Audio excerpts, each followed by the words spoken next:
स्वागत आपका technical classes के यूट्यूब चैनल पर। तो अपने फर्स्ट चैप्टर आई के इलेक्ट्रिशियन ट्रेड का पहला चैप्टर अपने कंप्लीट कर चुके हैं, जिसमें क्या क्या पढ़ लिया अपने। सबसे पहले पढ़ा था सेफ्टी साइन यानी सुरक्षा चिन्ह के बारे में, फिर फायर एंड फायर एक्सटिंग्विशन के बारे में पढ़ लिया, फिर फर्स्ट एड यानी प्राथमिक चिकित्सा के बारे में भी पढ़ लिया था। इसके बाद में अपने पास नेक्स्ट चैप्टर आता है टूल्स वाला, तो उसको अपने स्किप कर रहे हैं एक बार। और इसके बाद जो नेक्स्ट टॉपिक आता है अपना बेसिक इलेक्ट्रिसिटी, उसकी शुरुआत करने जा रहे हैं। आज अपने पढ़ेंगे बेसिक इलेक्ट्रिसिटी। तो अपना जो आज का जो टॉपिक रहने वाला है वो कौन सा रहने वाला है भाई? Basic electricity. और बेसिक इलेक्ट्रिसिटी को हिंदी में क्या बोलेंगे?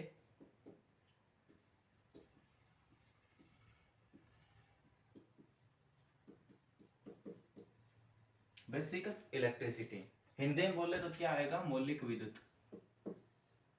हिंदी में बोलेंगे तो क्या आएगा? मौलिक विद्युत। अब सबसे पहले ये आता है कि मौलिक विद्युत या इलेक्ट्रिसिटी, नाम सुनते ही अपने माइंड में क्या आएगा कि किसके बारे में पढ़ने जा रहे हैं। बेसिक का मतलब बेसिक से पढ़ेंगे। तो बेसिक और इलेक्ट्रिसिटी का मतलब, इलेक्ट्रिसिटी का नाम सुनते ही अपने माइंड में यही आता है कि धारा, क्योंकि इलेक्ट्रिसिटी रिलेटेड कौन होता है? विद्युत धारा। तो हाँ, यही पढ़ने जा रहे हैं। बेसिक में यही आएगा, विद्युत धारा क्या होती है, तो इसी के बारे में ही अपने पढ़ेंगे। तो विद्युत धारा के बारे में सबसे पहले पढ़ने, तो विद्युत धारा की क्या परिभाषा हो जाती है? विद्युत धारा की परिभाषा होती है अपने इलेक्ट्रॉन का एक स्थान से दूसरे स्थान तक प्रवाह ही क्या कहलाता है? विद्युत धारा कहलाता है। अगर अपने बात करें इलेक्ट्रिसिटी बेसिक में, तो बेसिक इसका क्या होगा? विद्युत धारा। क्या बेसिक होगा?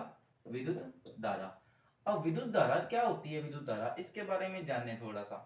तो विद्युत धारा को बता दिया, इलेक्ट्रॉनों का प्रवाह क्या कहलाता है? विद्युत धारा। यानी इलेक्ट्रॉन का प्रवाह है क्या कहलाता है? विद्युत धारा। ये तो इसकी क्या होगी? परिभाषा हो गई। अब बात ये आती है कि इलेक्ट्रॉन को समझना पड़ेगा अपने को, इलेक्ट्रॉन क्या होते हैं। अब इलेक्ट्रॉन को समझने के लिए अपने किस में जाना होगा? पदार्थ में। तो इससे पहले थोड़ा सा अपने क्या पढ़ेंगे? पदार्थ की संरचना के बारे में थोड़ा सा पढ़ेंगे कि पदार्थ की संरचना क्या होती है, और ये इलेक्ट्रॉन कहाँ पाया जाता है, किस में पाया जाता है, और इलेक्ट्रॉन की संरचना कैसी होती है। तो इसके बारे में भी, इलेक्ट्रॉन एक स्थान से दूसरे स्थान तक प्रवाह कैसे होता है, ये जानेंगे। तो सबसे पहले अपने क्या पढ़ेंगे? पदार्थ, मटेरियल के बारे में। तो सबसे पहले अपने क्या पढ़ेंगे? इसमें परिभाषा पढ़ ली, विद्युत धारा की परिभाषा क्या होती है? इलेक्ट्रॉन का प्रवाह। अब ये क्यों लिखवाई शुरुआत में ही आपको मैंने, कि सबसे पहले चैप्टर शुरुआत करते ही इलेक्ट्रॉन का प्रवाह ही क्यों पढ़ाया? मैंने इसलिए पढ़ाया कि इससे पहले अब अपने जो पदार्थ पढ़ेंगे ना, तो आपके माइंड में ये नहीं आएगा कि अपने तो बेसिक इलेक्ट्रिसिटी चैप्टर था, तो पदार्थ के बारे में क्यों पढ़ रहे हैं। क्योंकि अपने जो चैप्टर है इलेक्ट्रॉन से रिलेटेड है, और इलेक्ट्रॉन कहाँ से रिलेटेड है? पदार्थ से। इसलिए अपने पदार्थ की संरचना भी पढ़ना महत्वपूर्ण हो जाता है। तो सबसे पहले क्या आएंगे? लिखें तो पदार्थ लिखें। पदार्थ यानी मटेरियल। तो पदार्थ क्या होता है भाई? पदार्थ होता है जिसका एक निश्चित द्रव्यमान हो और स्थान घेरता हो। पदार्थ क्या होता है? जो स्थान घेरता हो, जो स्थान घेरता हो, तथा जिसका एक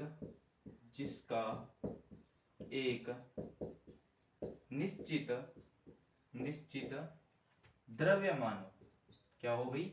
द्रव्यमान यानी भार बोल सकते हैं। तो पदार्थ के बारे में पढ़ लिया। पदार्थ क्या होता है? जो स्थान घेरता हो, है मटेरियल जो पदार्थ क्या हो? स्थान घेरता हो, तथा जिसका एक निश्चित द्रव्यमान हो या निश्चित भार हो, वो क्या कहलाएगा? पदार्थ कहलाएगा। प्रकृति में जितनी भी वस्तु अपने देखते हैं वो क्या है? सारी पदार्थ है। जैसे अपने बात करें, ये जो मार्कर है ये क्या है भाई? एक पदार्थ है। ये व्हाइट बोर्ड है, ये क्या है? एक मटेरियल है। तो ये अलग अलग अवस्थाओं में प्रकृति में पाया जाता है। तो अब ये आता है भी, पदार्थ की जो प्रकृति में मान लो अवस्थाएं होती हैं वो कितने प्रकार की होती हैं। तो ये जो पदार्थ होता है अपने मटेरियल यानी पदार्थ, क्या पढ़ेंगे? पदार्थ के बारे में थोड़ी सी इसकी अवस्थाएं और पढ़ लेते हैं। तो जो पदार्थ की अवस्थाएं होती हैं वो 3 होती हैं, मुख्यतः 3 होती हैं, वैसे 5 होती हैं, लेकिन अपने को क्या पढ़ना है? 3 ही पढ़नी है।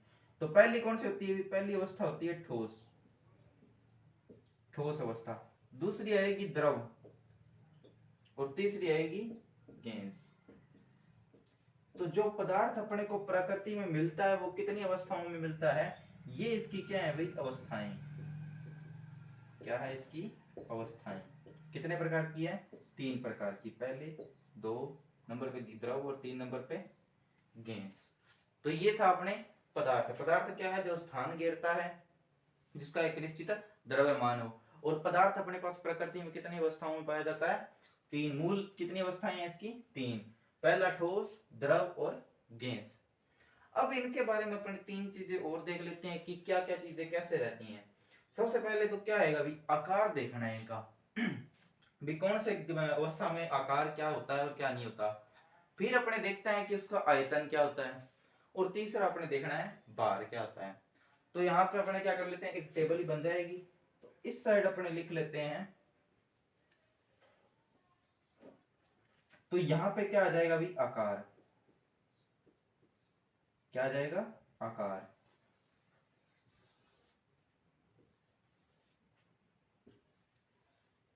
तो सबसे पहले तो बात आती है कि ठोस होते हैं कोई भी ठोस। ठोस में कौन सा आ जाएगा, जैसे ये मार्कर है, ये क्या है, एक ठोस अवस्था में है, तो पदार्थ ही, क्योंकि इसका एक निश्चित भार भी है, और अगर इसको कहीं रखेंगे तो ये क्या, स्थान भी घेरेगा। अब बात ये आती है, क्या ठोस का किसी भी आकार परिवर्तन होता है, ये देखना है। तो क्या मैं ये बात बताऊं कि ये जो मार्कर है उसको यहाँ पे रखूंगा तो इतना स्थान यहाँ घेरेगा, अगर इसको मैं कहीं और पर रखता हूं तो वहां भी क्या उतना ही स्थान घेरता है। तो इसका आकार क्या बोल सकते हैं अपने, निश्चित बोल सकते हैं, क्योंकि हर जगह पे इसका आकार है वो क्या रहेगा, निश्चित ही रहेगा, ना तो चेंज होने वाला। अगर इस आकृति में है तो ये इसी आकृति में रहेगा। तो ये क्या है अभी, आकार इसका निश्चित। अब बात आती है द्रव की। किसकी बात आती है, द्रव की। द्रव में कौन कौन से आ जाएंगे, लिक्विड जितने भी हैं, जल हो गया, डीजल हो गया, मिट्टी का तेल, पेट्रोल, ये सारे किस में आ जाएंगे, द्रव में आ जाएंगे। अब एक बात बताओ, द्रव होता है उसका जो आकार होता है वो अनिश्चित होता है। अनिश्चित कैसे, सबसे पहले लिख लेते हैं क्या होता है, आकार क्या होता है, अनिश्चित। अनिश्चित का मतलब होता है कि फिक्स नहीं होता। कैसे, जैसे मान लो अगर जल है, उसको एक गिलास में डालेंगे तो वो क्या करेगा, उस बर्तन का ही आकृति ले लेता है, तो वो क्या है, अपने इस गिलास में आ जाएगा। ठीक है, कैसे, जैसे मैं अगर यहाँ पे एक गिलास की संरचना बढ़ाता हूं,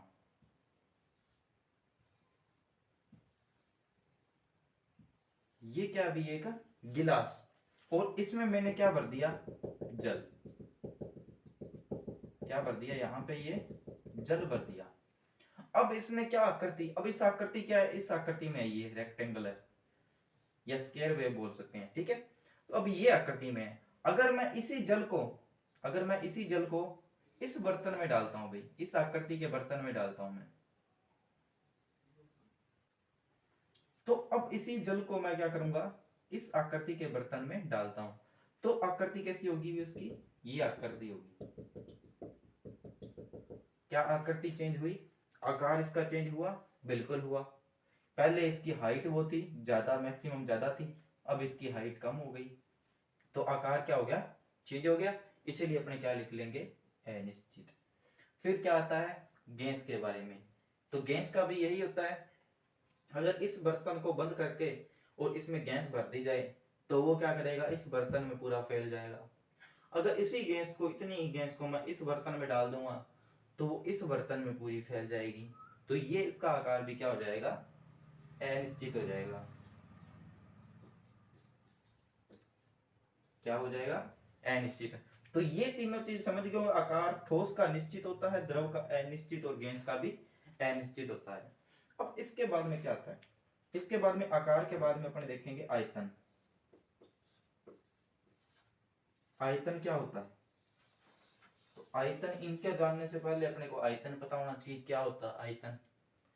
तो आयतन ये होता है, कोई भी वस्तु अगर किसी स्थान पे जितना स्थान घेरती है ना, वो उसका क्या कहलाता है, आयतन कहलाता है। जैसे मैं अगर ये मार्कर को कहीं भी रख दूं, क्या करूं, इस मार्कर को कहीं भी रखें तो जितना ये स्थान घेरेगा, अब ये 3 लेंथ में अपना स्थान घेरेगा। कैसे, एक तो लंबाई में, चौड़ाई में, और एक हाइट में, यानी 3 आकृति में। तीन लेंथ आएंगी, इसकी तीन विमाएं आएंगी, तीन डायमेंशन आएंगी। तो वो उन तीनों को जब गुणा करेंगे ना, कोई भी चीज का आयतन कैसे आता है, लंबाई गुणा चौड़ाई गुणा ऊंचाई। कैसे आएगा, जैसे अपने घनाभ का आयतन पढ़ते हैं, तो ये क्या बनाया, एक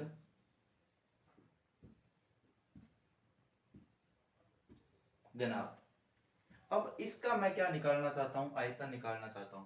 तो इसकी सबसे पहले तो क्या लेंगे भी, ये लंबाई, ये क्या है चौड़ाई यानी b, और ये क्या है इसकी हाइट यानी h। अगर मेरे को आयतन निकालना है तो क्या करेंगे, लंबाई गुणा चौड़ाई गुणा ऊंचाई, इन तीनों का क्या कर देंगे, गुणा कर देंगे। यानी एक प्रकार से ये वही निकालना चाहता है किसने कितना स्थान घेरा। तो ये क्या कहलाता है, आयतन। अब बात करेंगे कि ठोस का आयतन क्या निश्चित होता है या अनिश्चित होता है, इसी संदर्भ में देखना है। अब इसी का ही बात में ले लेते हैं, ये ठोस है कोई, अब ये ठोस है, इसको अगर उठा के मैं कहीं और रख दूंगा तो क्या ये उतना स्थान घेरेगा या उससे ज्यादा घेरेगा। एक माइंड में आप सोच के देखो, अगर इसी को मैं उठा के कहीं और रखता हूं तो क्या इतना स्थान घेरता है या इससे ज्यादा घेरेगा, तो ये इतना ही स्थान घेरता है। तो इसका जो आयतन आयतन होता है वो क्या हो जाएगा, निश्चित। क्या हो जाएगा, निश्चित। अब यही आयतन अपने द्रव के बारे में बात करें तो द्रव के बारे में देख लेते हैं। द्रव के बारे में यही बर्तन दो और इन्हीं का एग्जांपल ले लेते हैं। अब इसने हाइट ज्यादा थी यहाँ, ठीक है, हाइट ज्यादा थी, लेकिन इसकी चौड़ाई है वो क्या थी, कम, या लंबाई मान सकते हैं। चौड़ाई जो पीछे 3D में नहीं है 2D में है, इसलिए दिखाई नहीं दे रहा। तो ये क्या मान लो, लंबाई मान लो इसकी, तो लंबाई कम है। अब इसकी यहाँ पे क्या हो गया भाई, लंबाई बढ़ गई, लंबाई बढ़ गई, लेकिन जो इसकी हाइट है वो क्या हो गई, कम हो गई। तो जब इन तीनों को गुणा करेंगे ना तो इसका आयतन क्या आएगा, उतना ही आएगा। तो इसका जो द्रव लिखेंगे वो भी क्या होता है, निश्चित होता है। द्रव का आयतन क्या होगा, निश्चित होगा, ठीक है। अब क्या होगा, अब देखते हैं गैस के बारे में। तो गैस का कैसे होता है, गैस मान लो अगर इस गिलास में अपने क्या भर दी, गैस भर दी, क्या भर दी, इस गिलास में अपने गैस भरी, तो इसमें क्या होगा, वो गैस इस गिलास में पूरे में फैल जाएगी। क्या होगी, पूरे में फैल जाएगी। ऐसा तो है नहीं कि वो नीचे नीचे रह जाएगी या ऊपर ऊपर रह जाएगी, वो क्या करेगी, पूरे गिलास में या पूरे बर्तन में फैलेगी। अगर इसी गैस को मैं इस बर्तन में डाल देता हूं तो क्या वो इतने इतने एरिया में आएगी, नहीं, वो पूरे एरिया में फैल जाएगी।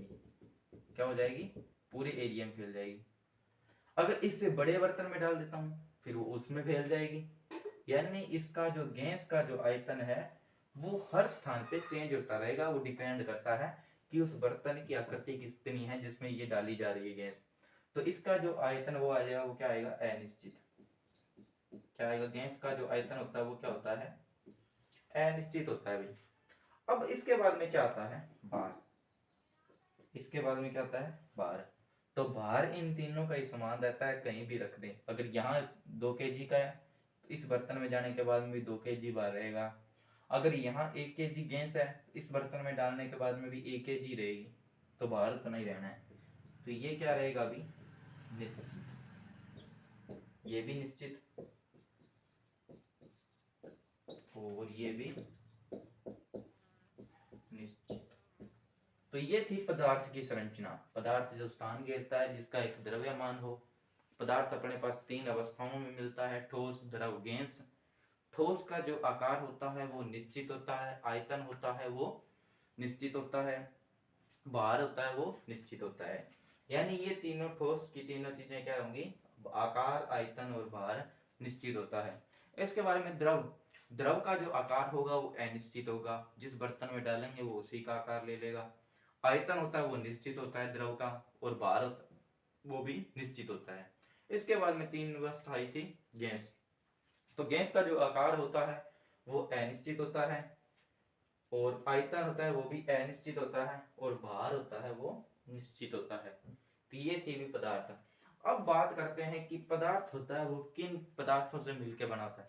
यानी एक पदार्थ है, पदार्थ छोटे छोटे कणों से मिलकर तो बना होगा, उन कणों को क्या कहेंगे, तो वो और देख लेते हैं। तो ये पदार्थ एक बार रफ कर लेते हैं।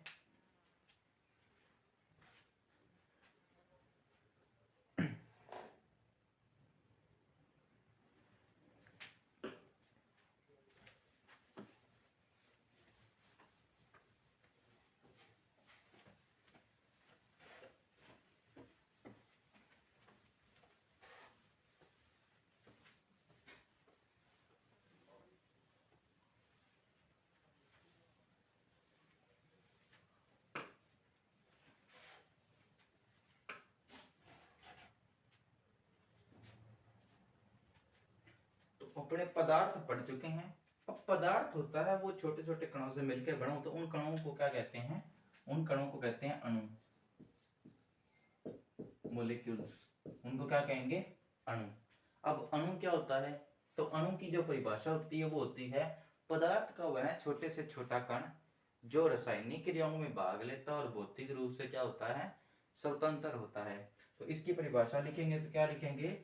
पदार्थ का वह छोटे से छोटा कण, पदार्थ का वह छोटे से छोटा कण छोटे से छोटा कण जो रासायनिक क्रियाओं में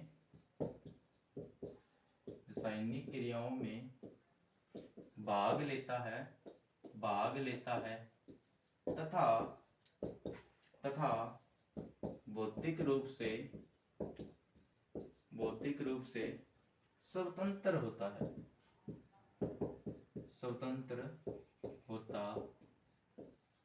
है। तो ये क्या कहलाएगा भाई? अणु कहलाता है। क्या कहलाता है? अणु। क्या होता है? पदार्थ का छोटे से छोटा कण होता है। अगर पदार्थ का जो छोटे से छोटा कण होगा वो क्या कहलाएगा? अणु कहलाता है। अब अणु की क्या विशेषताएं आ जाती हैं? अणु क्या होता है? रासायनिक क्रियाओं में भाग ले सकता है और जो भौतिक रूप से वो स्वतंत्र अवस्था में रह सकता है। अब ये तो बात थी अणु मॉलिक्यूल के बारे में। अब आती है बात कि अणु से भी क्या छोटा कण होता है कोई? बिल्कुल होता है। अणु से भी छोटा कण होता है, वो क्या होता है? परमाणु। वो क्या होता है? परमाणु। अब ये बात आ रही होगी कि अपने विद्युत धारा से शुरू किया था और कहाँ अणु परमाणु पदार्थ में पहुंच गए। तो अब धीरे धीरे चल रहे हैं। अब परमाणु के बाद में इलेक्ट्रॉन ही आएगा। तो अपने पहुंचना कहाँ था? इलेक्ट्रॉन के पास। अब इलेक्ट्रॉन के पास पहुंचने के लिए हमें इतनी चीजें और एक्स्ट्रा पढ़नी पड़ी। तो अब ये था अणु। अणु क्या होता है? पदार्थ का छोटा कण होता है। अब बात आती है कि परमाणु क्या होता है? तो परमाणु होता है अणु का छोटा कण, यानी अणु का वह छोटे से छोटा कण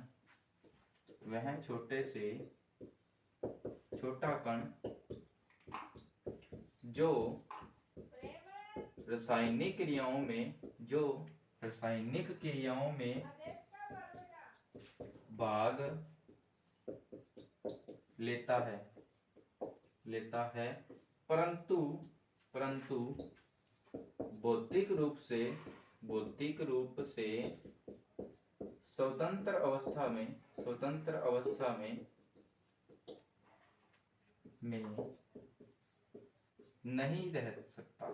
नहीं रह सकता। तो ये क्या कहलाता है भाई? परमाणु। तो अणु के बारे में समझ ले। पदार्थ का वह छोटे से छोटा कण जो रासायनिक क्रियाओं में भाग लेता है परंतु भौतिक रूप से स्वतंत्र होता है।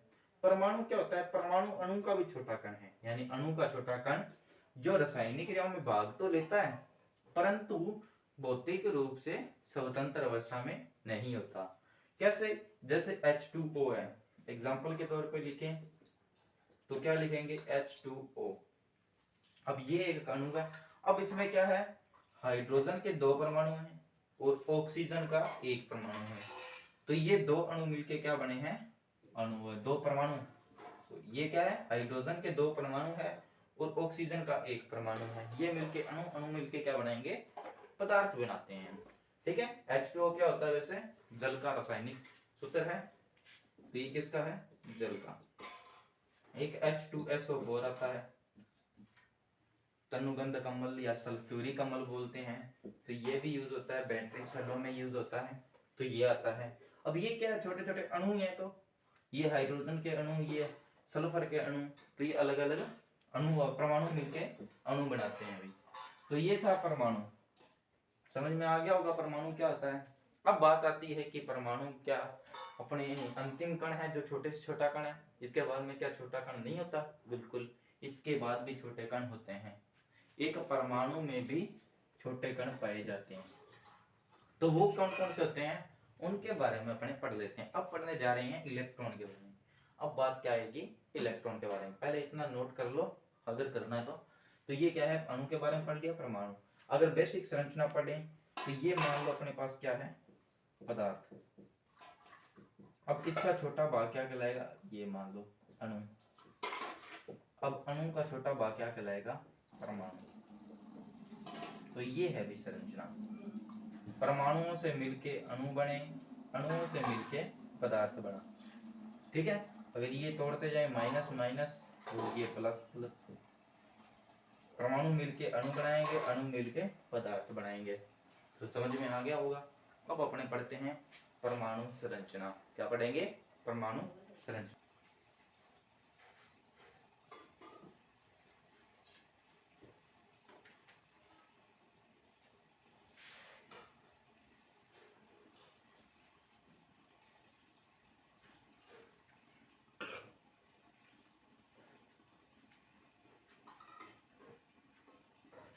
तो अब अपने क्या पढ़ेंगे?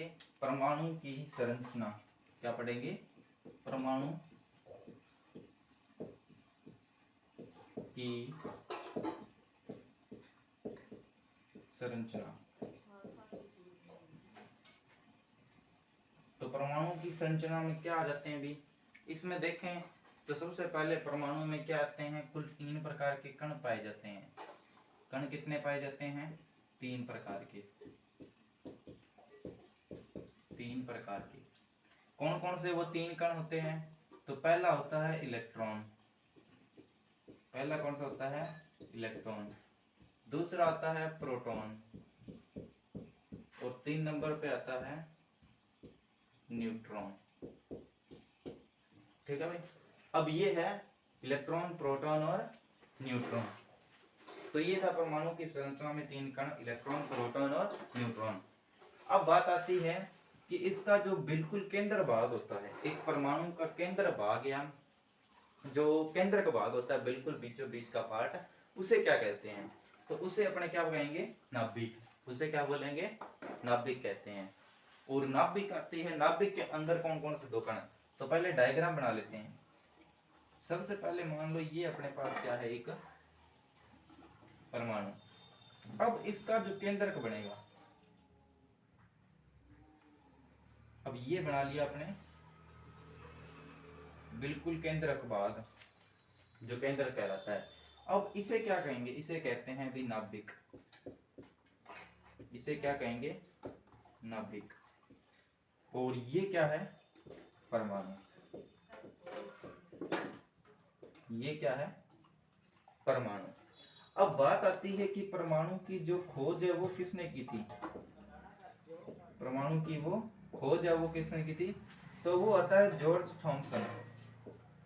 जॉर्ज थॉमसन नामक एक वैज्ञानिक थे, उन्होंने परमाणु की खोज की थी। अब इसके बाद में इसका जो त्रिज्या होती है वो कितनी होती है? तो वो होती है भी 10⁻⁻10 मीटर। कितनी होती है? 10⁻⁻10 मीटर। क्या परमाणु की खोज किसने की थी? जॉर्ज थॉमसन ने। त्रिज्या कितनी होती है? 10⁻⁻10 मीटर। अब इसके बाद में आता है नाभिक। तो नाभिक की जो खोज है वो किसने की थी? नाभिक की खोज की थी रदरफोर्ड ने। किसने की थी? रदरफोर्ड ने। अब बात आती है कि इस नाभिक की त्रिज्या कितनी होती है? नाभिक की जो त्रिज्या होती है वो कितनी होती है? वो होती है 10⁻⁻15 मीटर। कितनी होती है अभी? 10⁻⁻15 मीटर। तो सबसे पहले परमाणु की खोज किसने की थी? जॉर्ज थॉमसन ने। और परमाणु की जो त्रिज्या होती है वो 10⁻⁻10 मीटर होती है। परमाणु का जो केंद्र का भाग होता है उसे क्या कहते हैं? नाभिक। अगर नाभिक की परिभाषा पढ़ें, अगर इसी नाभिक की परिभाषा पढ़ें तो क्या होगा? परमाणु का केंद्रक भाग, केंद्रक भाग क्या कहलाता है? नाभिक कहलाता है। तो परमाणु नाभिक पता लग गया। नाभिक की खोज किसने की थी? रदरफोर्ड ने। त्रिज्या 10⁻⁻10 मीटर। अब इस नाभिक में क्या होते हैं? 2 प्रकार के कण पाए जाते हैं। इस नाभिक में कौन कौन से 2 प्रकार के कण? Proton plus neutron. वो कहाँ पाए जाते हैं? नाभिक में। यानी जो ये नाभिक है इसमें क्या होगा? एक तो प्रोटॉन होगा और एक न्यूट्रॉन होगा। तो ये तो बात रही नाभिक की। अब इसके बाद में प्रोटॉन और न्यूट्रॉन आगे भी कहाँ पाए जाते हैं? तो नाभिक में पाए जाते हैं। अब इसके बाद में आता है इलेक्ट्रॉन। कौन सा सेट का क्या, प्रोटॉन न्यूट्रॉन आगे इलेक्ट्रॉन। इलेक्ट्रॉन कहाँ पाए जाते हैं, तो इसमें क्या लिखेंगे, इलेक्ट्रॉन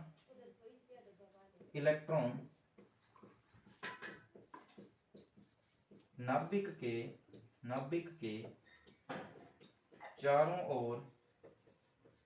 ओर चक्कर लगाते हैं। क्या करते हैं, चक्कर लगाते हैं, नाभिक के चारों ओर चक्कर लगाते हैं। अब चक्कर कहाँ लगाएंगे, तो चक्कर कहाँ लगाएंगे, कक्षाओं में। कहाँ, कक्षाओं में। सेल्स बने होते हैं, कक्षाएं बनी होती हैं, तो उन कक्षाओं में क्या करते हैं, नाभिक चक्कर लगाते हैं। अब दूसरी बात आती है अभी, वो जो चक्कर लगाते हैं वो क्या वर्ताकार आकृति में चक्कर लगाते हैं, यानी जो मैंने शेप बनाई है ये कैसी शेप है भाई, वर्ताकार शेप। लेकिन एक परमाणु की संरचना कभी भी वर्ताकार नहीं होती, तो वो कैसी होती है, वो दीर्घ वर्ताकार होती है। कैसी होती है, दीर्घ वर्ताकार, अंडाकार आकृति में होता है, दीर्घ वर्ताकार। तो जो इलेक्ट्रॉन है वो कैसे चक्कर लगाएंगे, दीर्घ वर्ताकार घेरे में चक्कर लगाते हैं, वर्ताकार आकृति में चक्कर नहीं लगाते। और कहाँ चक्कर लगाते हैं, कक्षाओं में। कक्षाओं में कैसे, जो ये नाभिक के चारों ओर क्या बनी होती हैं, सेल बनी होती हैं, इस आकृति में से अंडाकार आकृति में होती हैं, इस तरह की, ऐसे। तो इसको रफ कर दें,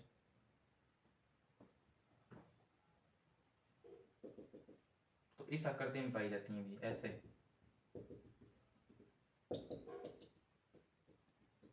तो ये क्या बना दिया, अंडाकार आकृति बना दी। अब ये क्या बना दी, कक्षाएं। अब इन कक्षाओं में क्या करते हैं, इलेक्ट्रॉन चक्कर लगाते हैं। इलेक्ट्रॉन को क्या लिखते हैं, ई से लिखते हैं और ई की पावर माइनस लगा देते हैं, तो ये क्या है, इलेक्ट्रॉन को दर्शाते हैं। तो इलेक्ट्रॉन को कैसे दर्शाया जाता है, ई की पावर माइनस से, और ये प्रोटॉन को पी से और न्यूट्रॉन को एन से। तो ये थे भी इनके सिंबल। अब परमाणु की संरचना के बारे में भी पढ़ लिया है। अब जो ये इलेक्ट्रॉन है वो कहाँ चक्कर लगाते हैं, नाभिक के चारों ओर चक्कर लगाते हैं, और कहाँ, कक्षाओं में चक्कर लगाते हैं। ठीक है। अब क्या पढ़ेंगे कि जो ये कक्षाओं में चक्कर लगाते हैं या गति करते हैं, तो गति करते हैं। अब ये जो इलेक्ट्रॉन गति करते हैं ये टोटल दो प्रकार से गति करते हैं।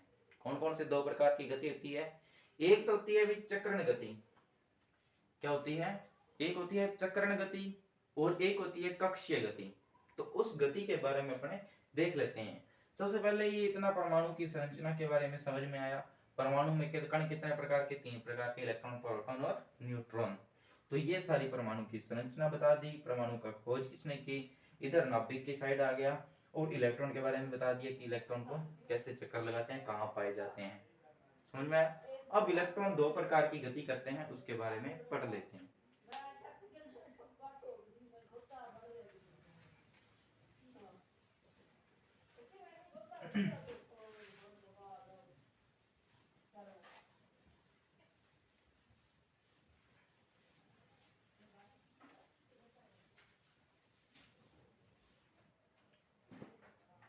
तो जो इलेक्ट्रॉन गति करते हैं वो कितने प्रकार की, इलेक्ट्रॉन एक परमाणु में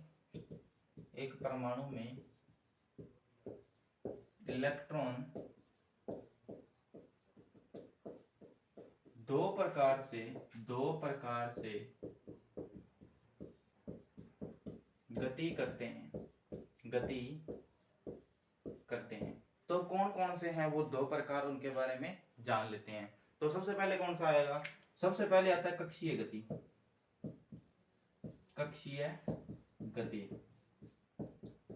तो ये कक्षीय गति कौन सी होती है, ये होती है नाभिक के जो चारों ओर कक्षा में चक्कर लगाते हैं ना, उसी को क्या बोलेंगे, कक्षीय गति बोलते हैं। तो नाभिक के चारों ओर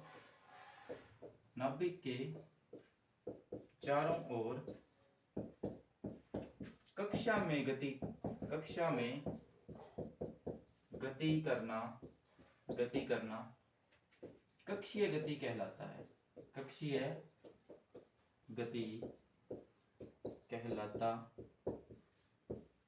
है। क्या कहलाएगा, कक्षीय गति कहलाता है। कक्षीय गति कैसे, जैसे ये मान लो अपने पास नाभिक है परमाणु की, और नाभिक में कौन कौन से दो कण होते हैं, प्रोटॉन होता है और एक न्यूट्रॉन होता है। अब नाभिक के चारों ओर क्या बनी होती हैं, कक्षाएं बनी होती हैं, किस आकृति में, दीर्घवृत्ताकार आकृति में से। अब इन इलेक्ट्रॉन यहां से गति करना शुरू करेगा, वो इससे गति करेगा ऐसे, तो ये गति क्या कहलाएगी, ये गति कहलाती है कक्षीय गति। क्या कहलाती है, कक्षीय गति। अब इसके बाद में दूसरी गति आएगी चक्रण गति। दूसरी गति कौन सी है, चक्रण गति। तो चक्रण गति कौन सी होती है, इलेक्ट्रॉन द्वारा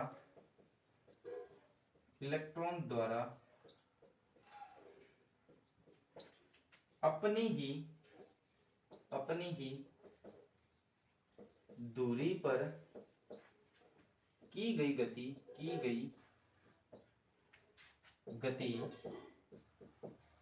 चक्रण गति कहलाती है। चक्रण गति कहलाती है। चक्रण गति कैसे, कि मान लो यही इलेक्ट्रॉन है, ये इलेक्ट्रॉन किस फॉर्म में, मान लो ये अपना, ये मान लो ये फॉर्म है किसकी, इलेक्ट्रॉन की। अब ये इलेक्ट्रॉन क्या करेगा, यही घूमता रहेगा, यानी वो यही घूमता रहेगा एक आकृति में।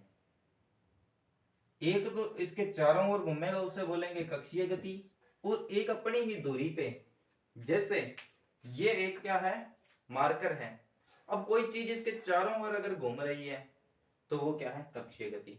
अगर कोई चीज यहीं स्थिर है और वो यहीं पे घूम रही है तो वो क्या कहलाएगी, चक्रण गति कहलाती है। तो इलेक्ट्रॉन क्या करता है, एक साथ में दोनों गतियां करता है। क्या करेगा, नाभिक के चारों ओर भी घूमता रहता है और साथ साथ में चक्रण गति भी करता है, यानी वो अपनी दूरी पे भी घूमता है। यानी जैसे ये है, ये अपनी ही दूरी पे से घूमता रहेगा, तो ये क्या कहलाता है, चक्रण गति कहलाता है। तो ये था इलेक्ट्रॉन के बारे में, थोड़ा सा पढ़ लिया। अभी क्या है, परमाणु की संरचना में अभी शेष भाग और पड़ा है, तो वो पढ़ेंगे नेक्स्ट क्लास में।